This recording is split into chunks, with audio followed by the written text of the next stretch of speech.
Magkano nga ba ang nagastos ko sa pagpakabit ng aking salamin na bintana dito sa aking rest house? Dahil meron din nagtatanong at para din may idea kayo kung magpagawa kayo ng mga ganitong bintana. Tara pag-usapan natin. Pero bago yan, i-explain ko muna sa inyo kung ano yung type ng window na ginamit ko doon sa taas. Itong dalawang bintana na ito. So, ang type na ginamit ko na bintana dito sa taas, yung front namin, ito yung tinatawag na casement window. Kasi magkabilaan, tapos ginaganyan lang siya. Ayan. And then, white yung ginamit ko na kulay dahil nagko-contrast sila sa amakan na kulay. So, napakaganda niya tingnan kapag nandito sa loob at saka sa labas. And then, tinted din yung ginamit kong glass dito sa ating casement window.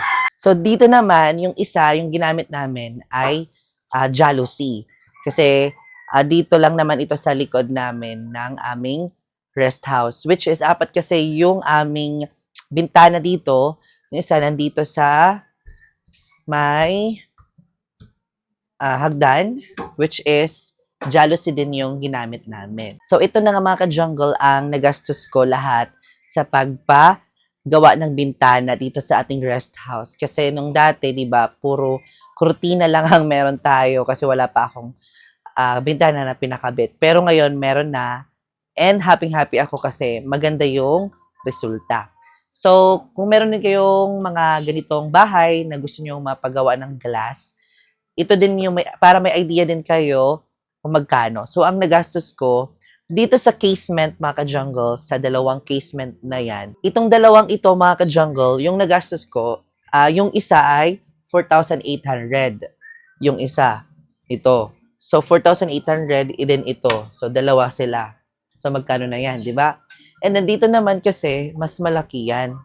Mas malaki yung jalousie. So, pero mura lang naman ang jalousie. Yung ginamit kasi dito, yung plastic.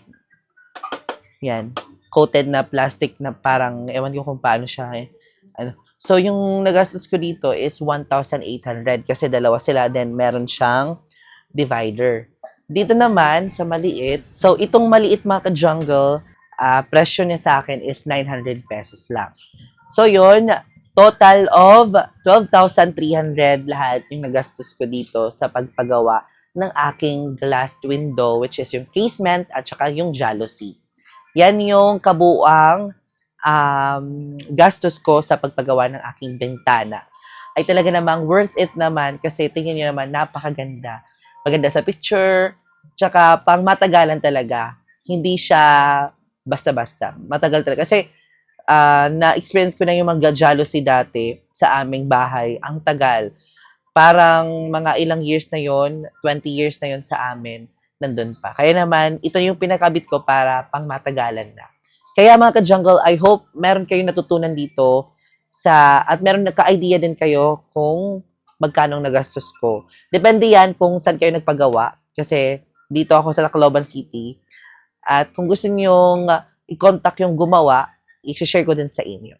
Maraming salamat sa panonood. This is not plant-related, pero related pa din kasi nga, we're here in the Kubo and then my plants. Thank you so much, and I will see you next episode, mga ka-jungle, dahil marami pa tayo yung i-share dito sa ating kubo or rest house. Comment nyo lang kung ano pa yung gusto nyong malaman tungkol dito sa ating rest house kasi i-vlog natin yan. Bye!